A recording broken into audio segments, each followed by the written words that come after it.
कृष्णाय वासुदेवाय हरये परमात्मने प्रणतः क्लेशनाशाय गोविंदाय नमो नमः। ओम क्लीं कृष्णाय नमः। मार्गशीर्ष मास की कथा सुनने वाले सभी भक्तों का आज की कथा में हार्दिक स्वागत है। भगवान श्री कृष्ण और श्रीमती राधा रानी की कृपा सदैव आप और आपके समस्त परिवार पर बनी रहे। 28 नवंबर 2023 आज है मंगलवार का दिन और आज है मार्गशीर्ष अर्थात अगहन मास की प्रतिपदा तिथि।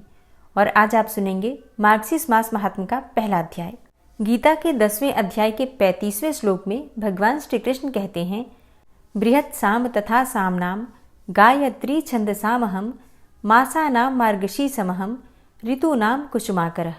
अर्थात गायन करने योग्य श्रुतियों में मैं बृहत् साम हूँ और छंदों में मैं गायत्री छंद हूँ और महीनों में मैं मार्गशीर्ष मास हूँ और ऋतुओं में बसंत हूँ। इसका मतलब है कि भगवान श्री कृष्ण का ही स्वरूप होता है मार्गशीर्ष मास। इस महीने में भगवान श्री कृष्ण की विशेष रूप से पूजा आराधना की जाती है। ऐसी मान्यता है कि इस महीने में भगवान श्री कृष्ण की उपासना करने से व्यक्ति को जीवन में हर तरह की सफलता की प्राप्ति होती है और वो तरह तरह के संकट से बाहर निकलने में सक्षम भी हो जाता है। अब इस महीने को मार्गशीर्ष मास क्यों कहते हैं? तो जिस महीने की पूर्णिमा तिथि जिस नक्षत्र से युक्त होती है उस नक्षत्र के आधार पर ही उस महीने का नामकरण किया जाता है। चूंकि मार्गशीर्ष महीने की पूर्णिमा मृगशिरा नक्षत्र से युक्त होती है, इसलिए इस महीने को मार्गशीर्ष मास कहा जाता है। वैसे इस महीने के और भी बहुत सारे नाम हैं, जैसे कि मगसर, मंगसीर, अगहन, अग्रहायण आदि नामों से भी इसे जाना जाता है।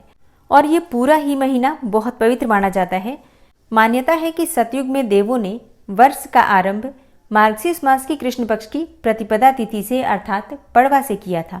साथ ही ऋषि कश्यप ने भी इसी महीने के दौरान कश्मीर नामक जगह की स्थापना की थी, जो कि इस समय भारत का अभिन्न अंग है। इस महीने में स्नान दान का बड़ा ही महत्व माना गया है। विशेषकर इस महीने के दौरान यमुना नदी में स्नान का महत्व है। मार्गशीर्ष महीने के दौरान यमुना नदी में स्नान करने से भगवान सहज ही प्राप्त हो जाते हैं। इसलिए जो लोग जीवन में भगवान का आशीर्वाद बनाए रखना चाहते हैं, उन्हें इस महीने के दौरान कम से कम 1 या 2 बार यमुना नदी में स्नान अवश्य करने जाना चाहिए। लेकिन जिन लोगों के लिए ऐसा करना संभव ना हो, वो लोग घर पर ही अपने स्नान के पानी में थोड़ा सा पवित्र जल मिलाकर, गंगा जल या फिर जमुना का जल मिलाकर स्नान कर सकते हैं। अब जैसे कि कार्तिक मास में हम बहुत जल्दी उठकर स्नान करते हैं, ब्रह्म मुहूर्त में उठकर स्नान करते हैं, लेकिन मार्गशीर्ष मास में इस प्रकार का कोई बहुत कठोर नियम नहीं है, क्योंकि इस महीने में शीतलहर का प्रारंभ हो जाता है, सर्दियां बढ़ जाती हैं। इसलिए मार्गशीर्ष मास में ब्रह्म मुहूर्त में स्नान करने का विधान नहीं बताया गया है, लेकिन सुबह सूर्योदय होने से पहले, सूर्य के निकलने से पहले स्नान करना आवश्यक माना गया है। क्योंकि देखिए, सूर्योदय के बाद तो वैसे भी स्नान नहीं करना चाहिए। सूर्योदय से पहले स्नान कर लीजिए। आप चाहें तो गर्म पानी से भी स्नान कर सकते हैं, लेकिन स्नान करने से पहले तुलसी की जड़ की थोड़ी सी मिट्टी लेकर अपने शरीर में जरूर लगा लेना चाहिए और फिर इसके बाद गंगा जल या फिर यमुना जल मिलाकर उसी जल से आपको स्नान करना है। अच्छा, स्नान करते समय मौन नहीं रहना चाहिए, मतलब मंत्रोच्चारण के साथ ही स्नान करना चाहिए। तो ओम नमो भगवते वासुदेवाय नमः या ओम नमो नारायणाय नमः, इस प्रकार से मंत्र जप करते हुए आपको स्नान करना है। फिर शुद्ध वस्त्र धारण करके भगवान सूर्यदेव को जल दीजिए और अपने घर के मंदिर में जो भी आप प्रतिदिन की पूजा करते हैं, पूजा कीजिए। अब इस महीने में भगवान श्री कृष्ण की विशेष रूप से आराधना की जाती है, क्योंकि ये पूरा महीना भगवान श्री कृष्ण को ही समर्पित होता है। तो आपके घर में भगवान श्री कृष्ण का जो भी स्वरूप हो, उनकी आराधना करनी चाहिए। घर में लड्डू गोपाल जी हो या भगवान श्री कृष्ण किसी भी स्वरूप में आपके घर में है, तो माखन मिश्री का भोग इस पूरे महीने में जरूर लगाना चाहिए। रोज नहीं लगा पाते हैं तो कभी कभी तो जरूर लगा दीजिए। भगवान श्री कृष्ण की पूजा करते हैं तो राधा रानी की पूजा अनिवार्य हो जाती है। इसके साथ ही तुलसी महारानी की पूजा भी उतनी ही अनिवार्य हो जाती है। तो भगवान श्री कृष्ण की प्रसन्नता के लिए राधा नाम का अधिक से अधिक उच्चारण कीजिए, नाम जप कीजिए। इससे भगवान श्री कृष्ण प्रसन्न हो जाते हैं। और माँ तुलसी की सुबह शाम पूजा अवश्य कीजिए। सुबह के समय जल अर्पित कीजिए और शाम के समय दीपदान कीजिए। वैसे अगर आप जल्दी उठ जाते हैं तो सुबह भी दीपदान कर सकते हैं, लेकिन अगर आप सुबह दीपदान नहीं भी करते हैं तुलसी में, तो शाम को दीपदान जरूर करना चाहिए। अब बात करें कि इस महीने में किन चीज़ों का दान करना चाहिए, तो देखिए, ये मौसम सर्दियों का है, इसलिए गर्म कपड़े, कंबल, जो भी इस समय सीजनल फ्रूट्स हैं वो आप दान कर सकते हैं। भोजन का दान कर सकते हैं, बिस्तर का दान कर सकते हैं। बहुत से लोग हैं जो कि सड़कों पर सोते हैं, उनके पास सोने की ओढ़ने की व्यवस्था नहीं होती है। तो अगर आप सामर्थ्यवान हैं तो अपनी सामर्थ्य के अनुसार उन्हें कुछ न कुछ देकर उनकी मदद कीजिए। इसके अलावा पूजा सामग्री का दान कर सकते हैं, जैसे कि आसन का, तुलसी माला का, चंदन का, या फिर पूजा की जो प्रतिमा होती है, किसी भी देवी देवता की प्रतिमा, उसका दान कर सकते हैं आप। मोर पंख का दान इस समय में बहुत श्रेष्ठ माना जाता है। जल के कलश का दान करना मार्गशीर्ष मास में अत्यंत श्रेष्ठ माना जाता है। आचमनी का दान करना, पीतांबर का दान करना, दीपक का दान करना, ये सभी चीजें किसी मंदिर में या फिर किसी ब्राह्मण को दान करनी चाहिए। मतलब दान उसी को दीजिए जो इनका प्रयोग करे। तो जितनी भी धार्मिक चीजें आप दान करते हैं, या तो किसी वेद पाठी या फिर कर्मकांडी ब्राह्मण को दान कीजिए, या फिर किसी मंदिर में दान कर दीजिए, जिससे कि जो मंदिर के पुजारी होते हैं पूजा के कार्यों में उनका प्रयोग कर सकते हैं। इस महीने में भगवान श्री कृष्ण की पूजा के अलावा माँ लक्ष्मी की विशेष पूजा की जाती है। जैसे कि अगहन गुरुवार को पद्म पुराण में वर्णित है कि अगर माँ लक्ष्मी की पूजा आराधना की जाए तो स्थायी रूप से माँ लक्ष्मी आपके घर में वास करती हैं। अगहन गुरुवार का व्रत आपको किस प्रकार से करना चाहिए, व्रत के नियम क्या होते हैं, और अगर आप व्रत नहीं भी करते हैं तो पूजा किस प्रकार से कर सकते हैं, ये सारी जानकारी अगर आप चाहते हैं तो चैनल पर वीडियो अपलोड हो चुकी है, जरूर देख लीजिए। और इस महीने की पूर्णिमा को चंद्रमा की पूजा का विशेष महत्व माना गया है। ऐसा कहा जाता है कि इसी दिन चंद्रमा को सुधा से अर्थात अमृत से सिंचित किया गया था। मार्गशीर्ष मास की पूर्णिमा को दत्तात्रेय जयंती मनाई जाती है, जो कि बहुत महत्वपूर्ण होती है। इसी महीने में मार्गशीर्ष मास में ही मां अन्नपूर्णा की कृपा की प्राप्ति के लिए 17 दिनों का व्रत भी किया जाता है। और इस महीने में भगवान विष्णु के 12 नामों का जप करने से जीवन के संकट दूर होते हैं तथा लक्ष्मी यानी कि धन प्राप्ति का मार्ग सुलभ हो जाता है। अगर शत्रुओं से परेशान है तो इन नामों का जप करने से शत्रु भय भी जाता रहता है। और ये 12 नाम कुछ इस प्रकार से हैं। पहला नाम है अच्युत, अगला है अनंत, तीसरा नाम दामोदर, चौथा नाम है केशव, पांचवा नाम है नारायण, छठा नाम श्रीधर, सातवां नाम है गोविंद, आठवां नाम है माधव, नौवां नाम है ऋषिकेश और 10वां नाम है त्रिविक्रम, 11वां नाम है पद्मनाभ और 12वां नाम है मधुसूदन। भगवान विष्णु के 12 नाम लेते हुए उन्हें पीले फूल अर्पित करने चाहिए। भगवान का एक नाम लें और एक फूल और विष्णु को अर्पित करें। पूजा के उपरांत संध्या के समय इन फूलों को भगवान के सामने से हटाकर पीपल के पेड़ के नीचे या फिर किसी बहते हुए जल में प्रवाहित कर दें। इस प्रकार से पूरे मार्गशीर्ष मास में अगर आप पीले पुष्प भगवान को अर्पित करते हैं इन 12 नामों के द्वारा, तो शास्त्र कहते हैं हर प्रकार की परेशानी से, भय से, संकट से मुक्ति भी मिलती है और माँ लक्ष्मी और श्री हरि विष्णु स्थिर रूप से आपके घर में वास भी करते हैं। मार्गशीर्ष मास में श्रीमद् भागवत ग्रंथ को देखने भर की विशेष महिमा है। स्कंद पुराण में लिखा है कि घर में अगर भागवत हो तो अगहन मास में दिन में एक बार उसको प्रणाम अवश्य करना चाहिए। मतलब देखिए, मार्गशीर्ष के महीने में शास्त्रों को, पुराणों को पढ़ना चाहिए, लेकिन किसी भी कारण से अगर आपके पास समय न हो पढ़ने का तो घर के मंदिर में भागवत की पुस्तक रखिए और प्रतिदिन जैसे कि आप नित्य की पूजा करते ही होंगे धूप दीप दिखाकर, और पुस्तक की पूजा कर लीजिए, ग्रंथ की पूजा कर लीजिए, प्रणाम कर लीजिए, तो इतने मात्र से ही आपको पाठ का लाभ मिल जाता है। मार्गशीर्ष मास में अपने गुरु को, इष्ट देवता को ओम दामोदराय नमः कहते हुए प्रणाम करें। इससे जीवन का अवरोध समाप्त हो जाता है। मतलब कोई भी रुकावट आपके कार्य में आ रही होती है तो उससे आपको मुक्ति मिलती है, आपका कार्य सफल होता है। कुछ ऐसे पाठ हैं जिनको करना मार्गशीर्ष मास में अत्यंत श्रेष्ठ माना गया है। जैसे कि पहला पाठ है विष्णु सहस्त्र नाम का पाठ, दूसरा भगवत गीता और तीसरा है गजेंद्र मोक्ष। समय मिले तो पाठ करना चाहिए, नहीं तो मोबाइल पर भी सुन सकते हैं। पुस्तकें अगर आपके घर में हैं, ग्रंथ अगर आपके घर में हैं, तो घर के मंदिर में रखकर प्रतिदिन धूप दीप दिखाकर पूजा अवश्य कीजिए। इतने से भी आपको लाभ मिलेगा। मार्गशीर्ष मास में दक्षिणावर्ती शंख की पूजा का विशेष महत्व माना गया है। ऐसी मान्यता है कि अगर घर में दक्षिणावर्ती शंख ना हो तो इस महीने में दक्षिणावर्ती शंख लाकर आप घर में स्थापित कर सकते हैं, फिर विधि विधान से पूजा कर सकते हैं, क्योंकि माँ लक्ष्मी का स्वरूप माना जाता है दक्षिणावर्ती शंख। जहाँ पर दक्षिणावर्ती शंख रहता है माँ लक्ष्मी वहाँ पर जरूर वास करती हैं। तो माँ लक्ष्मी की कृपा की प्राप्ति के लिए, उनकी प्रसन्नता के लिए दक्षिणावर्ती शंख की स्थापना अपने घर में जरूर करनी चाहिए और प्रतिदिन नियम पूर्वक दक्षिणावर्ती शंख की पूजा करनी चाहिए। पंचामृत से शंख का अभिषेक करके और धूप दीप पुष्प अक्षत अर्पित करने से माँ लक्ष्मी आपके घर को छोड़कर कहीं नहीं जाती हैं। वैसे तो नॉर्मल रूटीन में रहते हुए भी मार्गशीर्ष मास की पूजा आराधना हम कर सकते हैं, कथाएं सुन सकते हैं, मंत्रों का उच्चारण कर सकते हैं, मंत्र सुन सकते हैं, पुराण पढ़ सकते हैं या फिर पुराण सुन सकते हैं और उसका भी हमें लाभ मिलता है।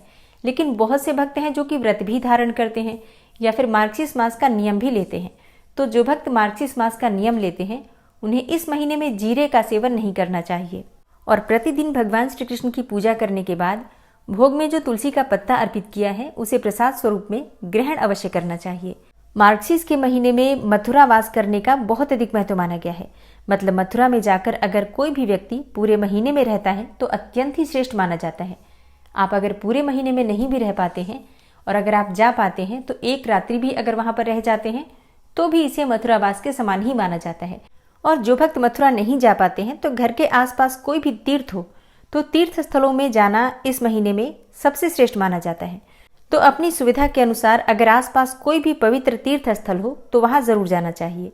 कोई पवित्र नदी हो, कोई सरोवर हो तो वहां पर स्नान भी कम से कम महीने में 1 या 2 बार जरूर कर लेना चाहिए। मार्गशीर्ष मास के प्रथम अध्याय में आपने सुना इस महीने का महत्व क्या होता है, पूजा विधि क्या होती है और किन देवी देवताओं की पूजा करनी चाहिए, व्रत और त्योहार कौन से होते हैं और किस नियम का पालन हमें इस महीने में करना चाहिए। और इसके आगे का अध्याय आप कल की कथा में सुनेंगे। इस महीने में सबसे महत्वपूर्ण होता है कान्हा जी की पूजा करना, कान्हा जी की कथा करना और कान्हा जी की भक्ति करना। तो अब आप सुनेंगे कान्हा जी की कहानी और कृष्ण की विशेष कृपा की प्राप्ति के लिए राधा कृपा कटाक्ष स्तोत्र। तो सबसे पहले कहानी सुनते हैं। यूं तो भगवान श्री कृष्ण के कई नाम भी हैं और कई रूप भी हैं। कान्हा जी के भक्त अलग अलग स्वरूपों में भगवान श्री कृष्ण की पूजा आराधना करते हैं, उनसे प्रेम करते हैं। कोई श्याम कहता है तो कोई मोहन कहता है, कोई गिरधर कहता है तो कोई बंसीधर कहता है, कोई कान्हा कहता है और कोई कहता है ठाकुर जी। इस प्रकार से भगवान के भक्त उन्हें अलग अलग स्वरूपों में पुकारते हैं, प्रेम करते हैं, उनकी सेवा करते हैं। इन सभी नामों में एक नाम है जो बहुत अधिक प्रसिद्ध है और वो है लड्डू गोपाल। और भगवान श्री कृष्ण का ये जो लड्डू गोपाल का स्वरूप है और ये जो नाम है ये किसी के लिए भी अपरिचित नहीं है। कान्हा जी के भक्तों के घर में कान्हा जी इसी स्वरूप में ज्यादातर विराजमान रहते हैं। पर क्या आप जानते हैं कि भगवान कृष्ण का नाम लड्डू गोपाल कैसे पड़ा और क्यों पड़ा? चलिए आज की कथा में हम ये जानने का प्रयास करते हैं कि भगवान कृष्ण को लड्डू गोपाल कब से कहा जाने लगा और कैसे उनको ये नाम मिला। दरअसल ये कथा है ब्रजभूमि की। ब्रजभूमि में भगवान श्री कृष्ण के एक परम भक्त रहा करते थे। उनका नाम था कुंभन दास। कुंभन दास का एक पुत्र था रघुनंदन। कुंभन दास हर समय प्रभु श्री कृष्ण की भक्ति में ही लीन रहा करते थे और पूरे नियम से भगवान श्री कृष्ण की सेवा किया करते थे। वे उन्हें छोड़कर कहीं नहीं जाते थे ताकि उनकी सेवा में कोई विघ्न न हो। एक दिन वृंदावन से उनके लिए भागवत कथा करने का न्योता आया।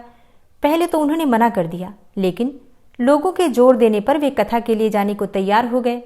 उन्होंने सोचा कि भगवान की सेवा की तैयारी करके वे रोजाना कथा करके वापस लौट आएंगे, जिससे कि भगवान का सेवा नियम भी नहीं छूटेगा। उन्होंने अपने पुत्र को समझा दिया कि वे भोग तैयार कर चुके हैं, तुम्हें बस समय पर ठाकुर जी को भोग लगा देना है। कुंभन दास ने अपने पुत्र रघुनंदन को समझाया और वहां से प्रस्थान कर दिए। अब जैसा उन्होंने कहा था रघुनंदन ने बिल्कुल वैसा ही किया।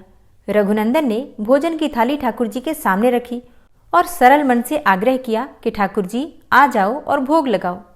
उसके बाल मन में ये छवि थी कि वे आकर अपने हाथों से ही भोजन करेंगे, जैसे हम सभी करते हैं। उसने बार बार ठाकुर जी से आग्रह किया, लेकिन भोजन तो वैसे का वैसे ही रखा रहा। अब रघुनंदन उदास हो गया। उसने रोते हुए पुकारा, ठाकुर जी आ जाओ और भोग लगा लो। ठाकुर जी ने एक बार बोलने पर जब भोग नहीं लगाया तो रघुनंदन और तेज तेज रोने लगा और जोर जोर से रोते हुए भगवान को आवाज देने लगा, ठाकुर जी आ जाओ भोग लगा लो, ठाकुर जी आ जाओ भोग लगा लो। भगवान श्री कृष्ण जो कि भक्तों के अधीन ही रहते हैं, उसकी सरलता को देखकर प्रसन्न हो गए और प्रकट हो गए। ठाकुर जी ने एक बालक का रूप धारण किया और भोजन करने बैठ गए। ये दृश्य देखकर रघुनंदन भी प्रसन्न हो गया। अब रात को जब कुंभन दास जी आए तो उन्होंने लौटकर अपने बेटे से पूछा, बेटा तुमने ठाकुर जी को भोग लगाया था? रघुनंदन ने कहा, हाँ पिताजी, ठाकुर जी को भोग लगा दिया था। अब कुंभन दास जी ने प्रसाद मांगा तो पुत्र ने कहा कि ठाकुर जी ने तो सारा भोजन खा लिया। कुंभन दास जी ने सोचा कि बच्चे को भूख लगी होगी तो सारा भोजन इसने ही खा लिया होगा। लेकिन अब तो ये रोज का नियम सा ही हो गया था कि कुंभन दास जी रोज भोजन की थाली लगाकर जाते और रघुनंदन ठाकुर जी को भोग लगाते, और जब वे वापस आकर प्रसाद मांगते तो एक ही जवाब मिलता कि ठाकुर जी ने सारा भोजन खा लिया। कुंभन दास जी को अब लगने लगा कि पुत्र झूठ बोलने लगा है। कुंभन दास ने एक दिन लड्डू बनाकर थाली में सजा दिए और छिपकर देखने लगे कि बच्चा क्या करता है।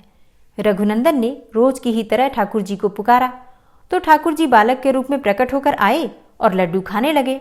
अब साक्षात भगवान श्री कृष्ण को अपने सामने प्रकट देखकर कुंभन दास जी से रहा नहीं गया। वे दौड़ते हुए आए और प्रभु के चरणों में गिरकर विनती करने लगे। उस समय ठाकुर जी के एक हाथ में लड्डू था और दूसरे हाथ वाला लड्डू मुख में जाने को ही था कि वे जड़ हो गए। इसके बाद से ही उनकी इसी रूप में पूजा की जाती है और वे लड्डू गोपाल कहलाने लगे। प्रेम से बोलिए हम सब के प्यारे श्री लड्डू गोपाल जी की जय। श्री राधा कृपा कटाक्ष स्तोत्र। मुनीन्द्र वृंद वंदिते त्रिलोक शोक हारिणी प्रसन्न वक्त्र पंकजे निकुंज भूविलासिनी व्रजेन्द्र भानुनंदिनी व्रजेन्द्र सूनु संगते कदा करिष्यसि मां कृपा कटाक्ष भाजनम्। अशोक वृक्ष वल्लरी वितान मंडपस्थिते प्रवाल बाल पल्लव प्रभारुणांध्रि कोमले वराभय स्फुरत्करे प्रभूत संपदालये कदा करिष्यसि मां कृपा कटाक्ष भाजनम्। अनंगरंग मंगलं प्रसंग भंगुरं भ्रुवां सविभ्रमं ससंभ्रमं दृगंत बाणपातनय निरन्तरं वशीकृत प्रतीत नन्दनन्दने कदा करिष्यसि मां कृपा कटाक्ष भाजनम्। तडित्सुवर्ण चंपक प्रदीप्त गौर विग्रहे मुख प्रभा परास्त कोटि शारदेन्दु मंडले विचित्र चित्र संचर चकोर शावलोचने कदा करिष्यसि मां कृपा कटाक्ष भाजनम्। मदोन्मदादि यौवने प्रमोदमान मंडिते प्रियानुराग रंजिते कला विलास पंडिते अनन्य धन्य कुंज राज्य काम केलि कोविदे कदा करिष्यसि मां कृपा कटाक्ष भाजनम्। अशेष हाव भाव धीर हीर हार भूषिते प्रभूत शात कुंभ कुंभ कुंभि कुंभ सुस्तनि प्रशस्त मंद हास्य चूर्ण पूर्ण सौख्य सागरे कदा करिष्यसि मां कृपा कटाक्ष भाजनम्। मृणाल वाल वल्लरी तरंग रंग दौर्लते लताग्रलास्य लोल नील लोचनावलोकने ललल्लुलन्मिलन्मनोज्ञ मुग्ध मोहिनाश्रिते कदा करिष्यसि मां कृपा कटाक्ष भाजनम्। सुवर्ण मल्लिकांचित त्रिरेख कंबुकंठगे त्रिसूत्र मंगली गुण त्रिरत्न दीप्ति दीधिते सलोल नील कुंतल प्रसून गुच्छ गुंफिते कदा करिष्यसि मां कृपा कटाक्ष भाजनम्। नितंब बिंबलंब मान पुष्प मेखला गुणे प्रशस्त रत्न किंकिणी कलाप मध्य मंजुले करींद्र शुंड दंडिकावरोह शोभ गोरुके कदा करिष्यसि मां कृपा कटाक्ष भाजनम्। अनेक मंत्रनाद मंजुनूपुरारवस्खलत् समाज राजहंस वंश निक्वणाति गौरवे विलोल हेम वल्लरी विडम्बि चारु चंक्रमे कदा करिष्यसि मां कृपा कटाक्ष भाजनम्। अनंत कोटि विष्णुलोक नम्र पद्मजार्चिते हिमाद्रिजा पुलोमजा विरिंचिजा वरप्रदे अपार सिद्धि रिद्धि दिग्ध सत्पदांगुली नखे कदा करिष्यसि मां कृपा कटाक्ष भाजनम्। मखेश्वरी क्रियेश्वरी स्वधेश्वरी सुरेश्वरी त्रिवेद भारतीश्वरी प्रमाण शासनेश्वरी रमेश्वरी क्षमेश्वरी प्रमोद काननेश्वरी व्रजेश्वरी व्रजाधिपे श्रीराधिके नमोस्तुते। इतीममद्भुतं स्तवं निशम्य भानुनन्दिनी करोतु सन्ततं जनं कृपा कटाक्ष भाजनम्। भवेत्तदैव सञ्चित त्रिरूपकर्मनाशनं लभेत्तदा ब्रजेन्द्रसूनुमण्डलप्रवेशनम्। जय जय श्री राधे, जय जय श्री राधे। तो दोस्तों, ये है आज की कथा। उम्मीद करती हूँ आपको पसंद आई होगी। और अगर आप लोग चाहें तो इस कथा में विष्णु सहस्त्र नाम का पाठ और तुलसी चालीसा, तुलसी की आरती भी प्रतिदिन सुनाई जा सकती है, जैसे कि कार्तिक मास में आप लोग सुन रहे थे। तो अगर आप लोग सुनना चाहें तो कमेंट बॉक्स में ज़रूर लिखें। देखिए, मैं कुछ ऐसी चीज़ें ही आपको देना चाहती हूँ, जैसे कि विष्णु सहस्त्र नाम का पाठ, जो कि अगर आप लोग प्रतिदिन सुनते हैं तो सुनने मात्र से ही आपकी समस्याएं धीरे धीरे समाप्त होने लग जाएंगी। तो कथा सुनाने का उद्देश्य सिर्फ इतना नहीं है कि हम लोग कथा को सुने, बल्कि कथा सुनाने का उद्देश्य ये है कि जब आप लोग ये कथा सुने तो आपके जीवन की समस्याएं भी धीरे धीरे समाप्त हों। तो अपनी राय कमेंट बॉक्स में ज़रूर बताइए। और हाँ, आज की कथा आपको कैसी लगी कमेंट बॉक्स में ज़रूर बताइए। अच्छी लगी हो वीडियो तो लाइक कीजिए और ज़्यादा से ज़्यादा इस वीडियो को अपने फैमिली फ्रेंड्स के साथ शेयर कीजिए। और चैनल पर पहली बार आए हैं, अगर अभी तक आपने चैनल को सब्सक्राइब नहीं किया है तो आज की वीडियो अगर आपको अच्छी लगे तो चैनल को सब्सक्राइब करके बेल आइकन को ज़रूर प्रेस कर लीजिए। इससे ये होगा कि इस चैनल पर अपलोड होने वाली सभी वीडियोज़ की नोटिफिकेशन आपको सही समय पर प्राप्त होगी। मिलती हूँ मैं आपसे अगली वीडियो में, तब तक के लिए जय श्री राधे।